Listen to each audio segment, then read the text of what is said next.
Fil-ġimgħat li ġejjin se jibda l-iskavar ħalli imbagħad jimxi il-proċess tax-xogħol biex isir il-proġett ambizzjuż ta' kampus ġdid tal-Istitut tal-Istudji Turistiċi fi Smart City il-Karkara.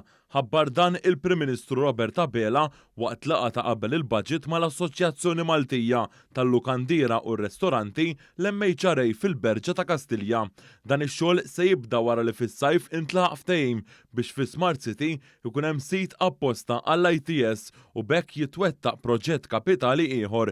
Il-Prim Ministru fakkar li fl-aħħar xhur is-settur turistiku beda jirkupra mid-daqqa tal-pandemija u dan wasal għal sit load factor ta' 90% fuq it-titjiriet. Hawn semma li se tibqa' għaddejja ħidma biex jiżdiedu it-titjiriet lejn pajjiżna u sostna wkoll fuq il-ħtieġa tal-linja nazzjonali tal-ajru vijabbli. Dr. Abela irrimarka li huwa sodisfatt li din is-sena pajjiżna se jaqbeż iż-2 miljun turist. Il-Prim Ministru qal li l-Gvern huwa determinat li jibqa' jinvesti fil-kwalità għas-settur turistiku waqt li rrefera għal kwalità tal-ħaddiem li jagħti servizz fil-qasam turistiku u tkellem dwar l-importanza tat-taħriġ tal-ħaddiema Maltin f'settur li fih jeżistu l-opportunitajiet. Il-President tal-MHRA Tony Zara qabel mal-Prim Ministru dwar l-importanza tat-taħriġ u t-titjib fil-prodott turistiku Malti.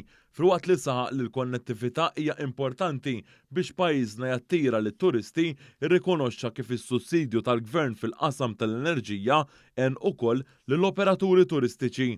Intant fla oħra ta' qabel il-budget mal-Union għall-Infermiera u l-Qwiebel l-MUMN, il-Prim Ministru Robert Abela wassal il-messaġġ li s-settur tas-saħħa mhux biss dejjem jeħtieġ sens ta' tmexxija iżda wkoll riżorsa umana b'saħħitha. Il-Gvern huwa impenjat li jibqa' jsaħħaħ dan. Dr. Abela qal li l-priorità se tibqa' l-prevenzjoni tal-mard u l-użu tax-xjenza biex bħala pajjiż nevitaw komplikazzjonijiet ta' saħħa matul il-ħajja. Dwar is-saħħa mentali, il-Prim Ministru irrefera għal ħafna xogħol li qed isir f'Monte Carmeli fejn qed tingħata kura speċjalizzata ma' numru iżgħar ta' pazjenti.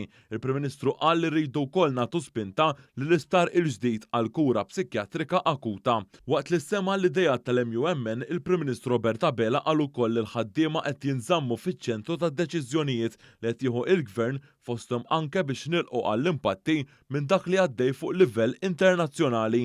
F'dan il-kuntest il-President tal-MUMN Paul Patch tkellem dwar il-kundizzjoni tal-ħaddiema tas-saħħa u rrimarka l-investiment fil-qasam tas-saħħa huwa investiment fin-nies.